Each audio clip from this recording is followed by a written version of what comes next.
Welcome to Manifest This, Believer versus Skeptic. I'm Sharon, your resident skeptic who asks all the tough questions. And with me is Jennifer Neal, our manifesting maestro. Whether you're rolling your eyes or raising your vibration, we dive into all things manifestation, mindset, and energy from every side. Hit subscribe, settle in, and get ready for spirited debates, surprising experiments, and laughter on the journey to creating a life you love. Well, I think today we've got something pretty interesting happening, Jennifer, but let me start with how are you doing? I'm great. How are you? I'm fantastic. Absolutely brilliant. So it looks like we've got some interesting stuff happening today, and I think we're going almost back to first principles, as it were. Why don't you tell me what we're going to do? Yeah, I thought we would dive into the foundation of everything we're really talking about are ancient, older than the Bible, older than modern science, but eerily aligned with both. We're going to talk about the seven Hermetic laws, or otherwise known as the seven laws of the universe. Okay, and I'm going to be really clear because as I'm the skeptic and I'm learning this all the time, I'd never heard of any of this until you brought them up to me last week. So this is all completely new territory for me, and I hope it's new territory for some of our listeners as well. Yeah, so we talk about the law of attraction a lot, which is one of the seven laws. And the law of attraction, from my perspective, kind of encompasses all of these laws. They're kind of all working together. But I think you're going to love this. So these laws are said to be the blueprint for actually how reality works. And again, reality is the life you're living. Okay. What you're actually living.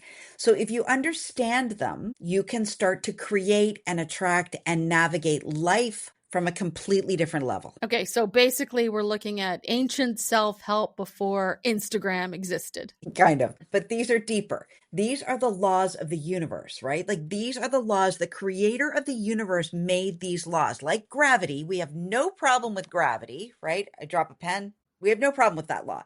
And you'll recognize pieces of them in every spiritual teaching, from Christianity to science, to physics. Okay.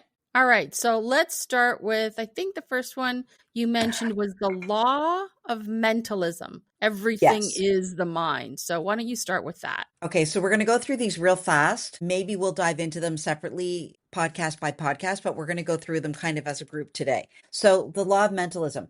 The law of mentalism basically says that everything is the mind, and the universe itself is mental. Not mental like woo, but Crazy. mental, meaning everything starts as a thought. Okay, hang on. So I'm basically living inside of a giant thought bubble. Yes, you are, sort of. Think of it like this, and we talk about this all the time. Thoughts become things. Thoughts become things. Your thoughts are like seeds. So before anything grows in the physical world, it has to exist in your mind first. The house, the business idea, the design, the product, the relationship, what you want, the career desires, it all becomes and begins, it all begins as an idea, right? Okay, Can you so agree with that? That I can get behind. I mean, even in business, everything starts as a concept. But does this mean every bad thing that happens, I thought into existence? Not quite. It's not really about blame, but it is about awareness. So most of our thoughts are subconscious. We've talked about that.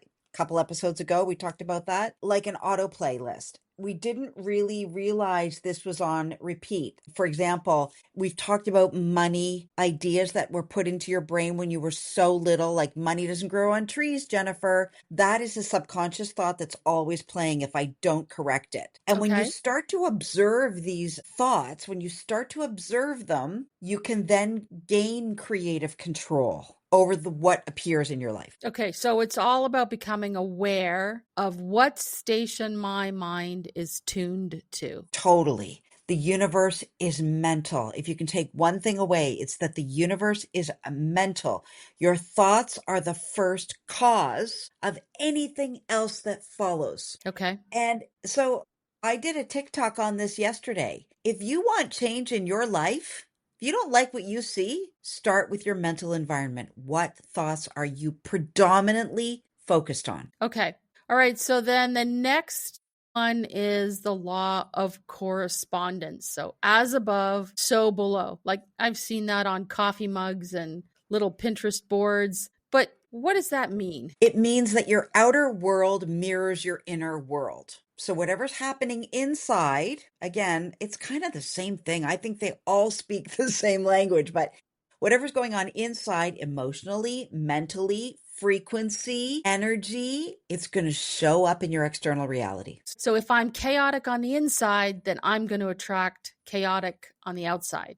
Is that what you're saying? Exactly. Yep. And I'll give you an example. I have a friend that is just buzzing all the time, constantly, here, there, and everywhere, here, there, and everywhere. And if she's lost her wallet once, she's lost it probably 150 times. There's so much chaos going on in her world. She just keeps creating more of it because it's just who she is. She is chaos. So think about your desk, think about your house, think about when you're stressed. You can almost see your state of mind in the clutter that surrounds you. If you've got a cluttered mind, you're going to have a cluttered life. Okay.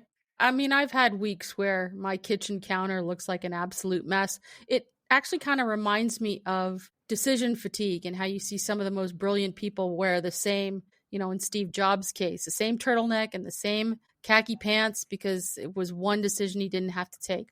Obama had the same suits. So it was one less decision he had to make. Is that sort of where we're going with this? Well, yeah, I mean, they're trying to streamline everything so that they eliminate the things they control the things they can so that when the things that show up that they can't control, they can give their full attention to. So again, I don't actually think getting dressed in the morning creates chaos, but it's one more thing that doesn't add to the clutter of their life. So yes, the beautiful part is when you calm that chaos, and part of it for Steve Jobs was calming one more thing, your outer world recognizes itself and it starts to change the settings like the insides of a projector.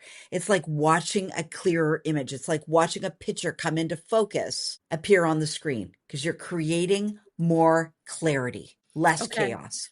Okay, so this one's like the ultimate accountability law. Clean up the inside and the outside follows. Yes, it's the bridge between inner vibration. We'll get to vibration again in a minute because it's also a law, but it's that idea of whatever is like going on here, you're going to see it out in the world. The outer manifestation will be a reflection of that inner world, that inner vibration. Okay, so let's move into the law of vibration and what that means. Right. So everything moves. Everything moves. And this took me a long time to get my head around the fact that this pen that I am holding isn't solid, even though it looks solid. It's more solid than my thought process, but it is buzzing, right? It's made up of atoms. It's buzzing. This is the third law. And it basically says that everything vibrates. Everything is energy. Everything is energy, which also means that we are also energy. I can hear my inner science teacher asking for proof.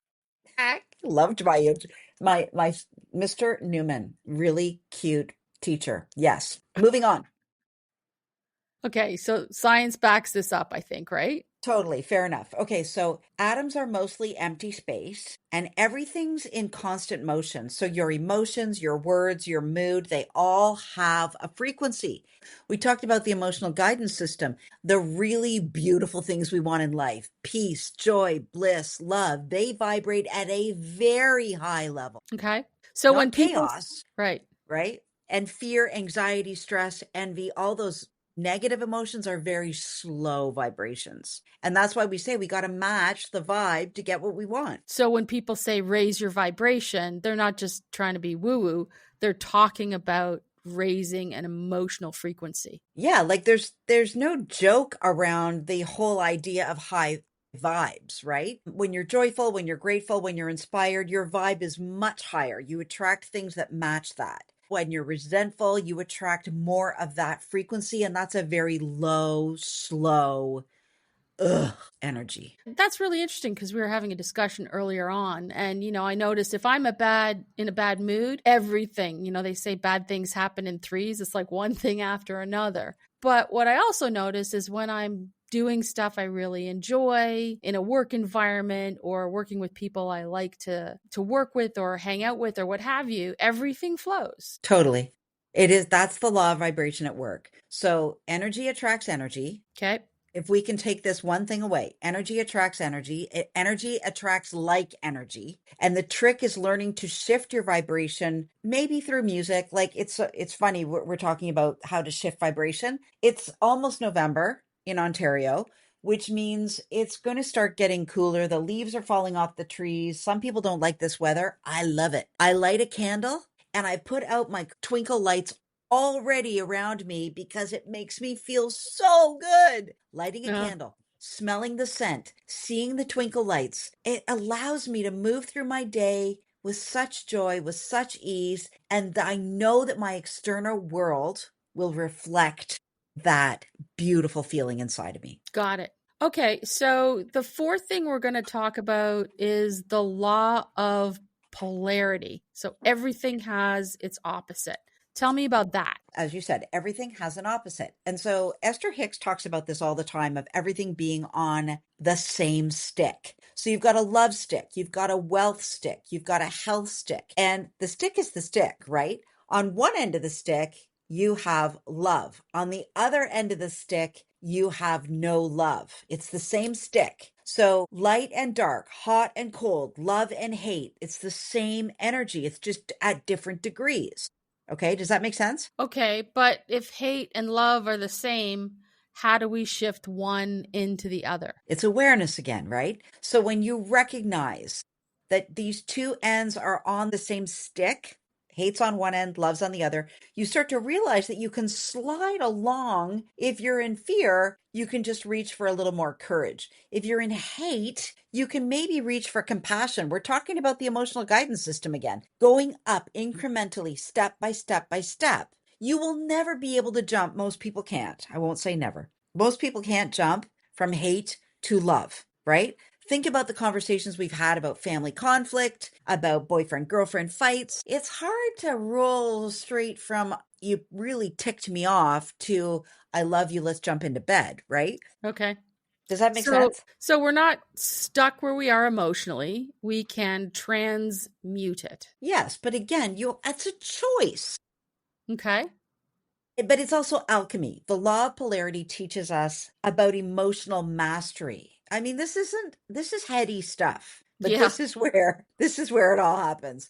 That transformation is possible because those opposites are all part of one spectrum or one stick. It's interesting when you think from a perspective of words or etymology, right? Two sides of the same coin, yin and yang. You know, I don't actually think of those things in the term the law of polarity, but they actually exist in our lives in a way that we understand in different ways. Totally.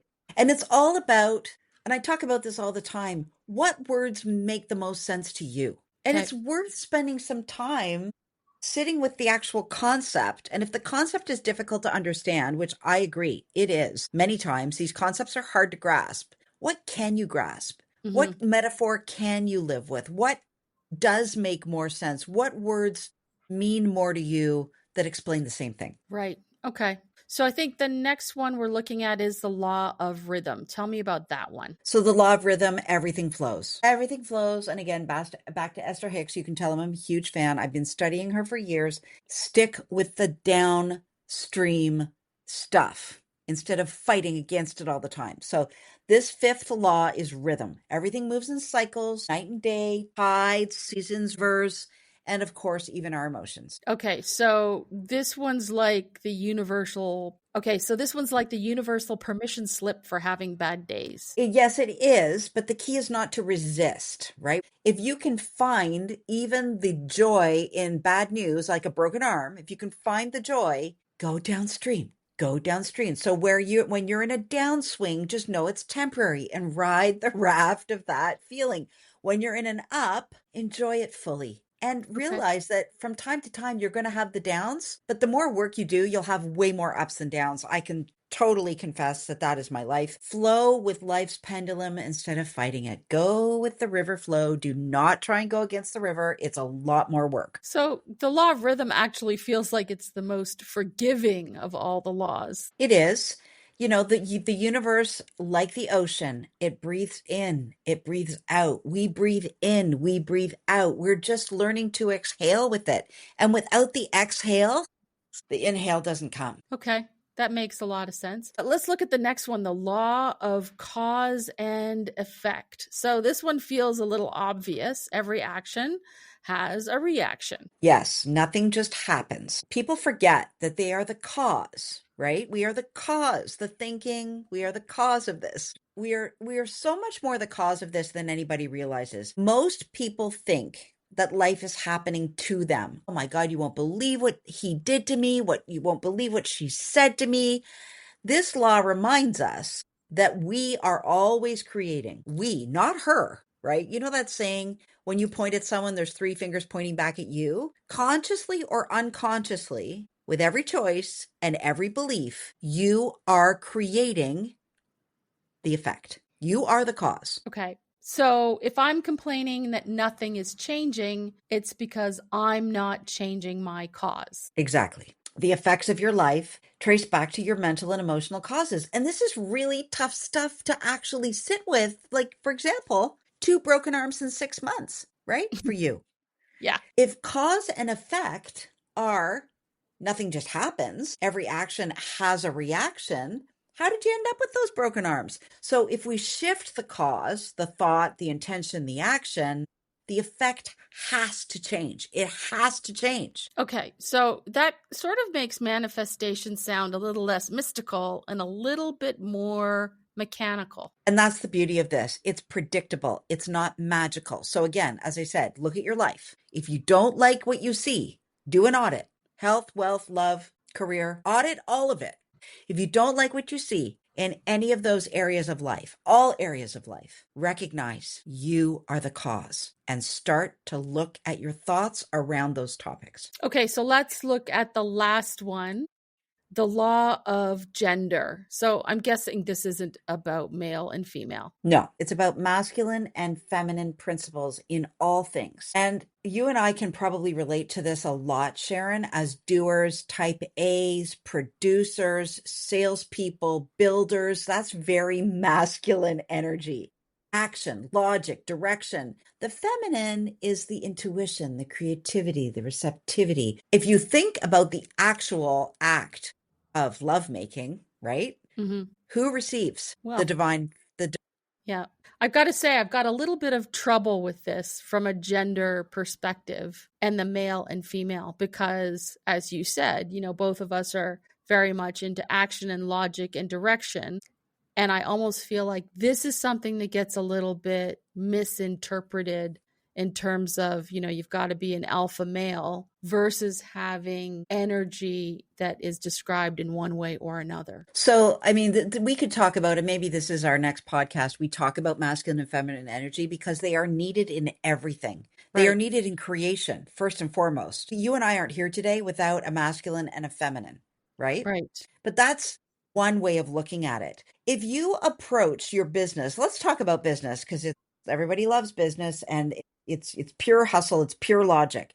But if I'm always planning, always doing, always doing, and I'm not sitting and reflecting or listening or becoming aware of what my customers want and receiving the information they give me and taking a moment to pause and think about how to pivot my business, that's all feminine energy. Okay. The masculine is always doing, making decisions, making the plan, doing the thing. The feminine energy is the pause. And most businesses that are really successful have been able to incorporate the pause to become better business entities. Does that make any sense? Well, from a business perspective, what makes sense to me is that more female owned and run businesses seem to do better and Haha, have more longevity. And haha. I will start, say Catalyst is where the studies are that exist, seem to do better. And perhaps that's what the world needs a little bit more of is, yes, you need the hustle and the logic, but there's also an intuition. I mean, both you and I were in sales. It doesn't matter how well priced your product is. if you don't get the indicators of your client about how it's needed, if you don't listen for that, it doesn't matter how well priced it is. You'll Yeah. miss that sale. Totally. And I mean, just to get personal here for a minute, I was in a beautiful marriage for, over 26 years and was married to a designer. And design has a very feminine energy to it because it is creative and it is, they designers spend a lot of time listening to their intuition and just doing a lot of not thinking but receiving the idea before they ever put pen to paper. And so he was very much a feminine energy man. And because of that, that also meant that he didn't do the structure and do the things and make the plans and do the sales and worry about where the business was going. So that fell on me. The Right. challenge was we had so much masculinity in me, masculine energy in me, and so much feminine energy in him. I forgot how to be a feminine. I looked like a man. I dressed like a man. I talked like a man. I had to go out every day in the business world and act like men do. I was Right. always in meetings with men. I had to learn how to do man speak, bullet point, no flowery language. You and I both know what those emails look like. Full stop, call to action. And I forgot how to be a feminine energy. And so when my next relationship came along with a full on masculine alpha energy man, there was no room for two masculine energies in this relationship. And I had to learn how to back off, let him make the decisions, because that's what I wanted in my life. So you're talking about, again, it's balancing creation. So it's like balancing strategy and surrender, the planner and the dreamer. Completely. Beautifully said. Okay. So, I'll admit it. I came in skeptical, but these laws, the structure around it actually make a little bit more sense when you start to strip away some of the mystery of all of this. Yeah, and that's what I love about them. They're not beliefs, they're principles. And like gravity, where we started, we come back to again, they work whether you believe them or not, I'm afraid. And Okay. that's the upside and that's also the downside, right? So the real challenge is not that we have to memorize them, but really live them. Exactly. So we've talked about awareness. Like, I think that word has come up in every single podcast, observing your thoughts, balancing your energy, flowing with rhythm. And it's a practice for sure. Okay, so give me a takeaway for all my fellow skeptics who might be listening. Well, listen, start small. Notice the law of correspondence. What in your outer world is mirroring your inner world right now, whether you really want to admit it or not? What are you looking at in your world that you don't like? Change one tiny thought. And this is what I talk about when we're building prescriptions for people that want to manifest things. Step one is, what story are you telling yourself? One small thought, one small environment. Watch the shift. Just start with the story. What are you telling yourself? It's interesting when you said that. I remember some of the old EST training and the forum and the landmark education stuff, which was all about. Did you do that? I did. You did landmark? Yeah, Wow. like 28 years ago, 30 years ago. It's a long time. And it's, Yeah. how we live in our stories and whether or not we're going to let our stories control us. Interesting. Yeah. So for the Interesting. believers, what do you have? Try not to preach? Yeah, exactly. Like, demonstrate. Let your alignment be the evidence. Watch, if I thought about this differently, how would that affect what I'm living? Like, how about that? Okay. So that's a wrap on the 7 Hermetic Laws, ancient wisdom that might just be the most practical self-help manual ever written. And we've been guided by our believer, Jennifer, here. I'm a big believer. So just remember, you are the cause, not the effect. You are the cause, not the effect. You are the creator, not the consequence. Folks, thanks for listening to Manifest This, Believer versus Skeptic. Until next time. Have a great week. Thanks for tuning in to Manifest This, Believer versus Skeptic. If you enjoyed today's conversation, share it with a friend, believer or skeptic. And don't forget to leave us a review so others can join in the debate. Plus, check out Jennifer's TikTok account, Manifestation RX, where she writes daily prescriptions for manifesting your dreams. Think practical tips with a dash of magic. We love hearing your questions and stories, so tell us what you're manifesting or questioning this week. Until next time, keep an open mind and maybe manifest a little magic.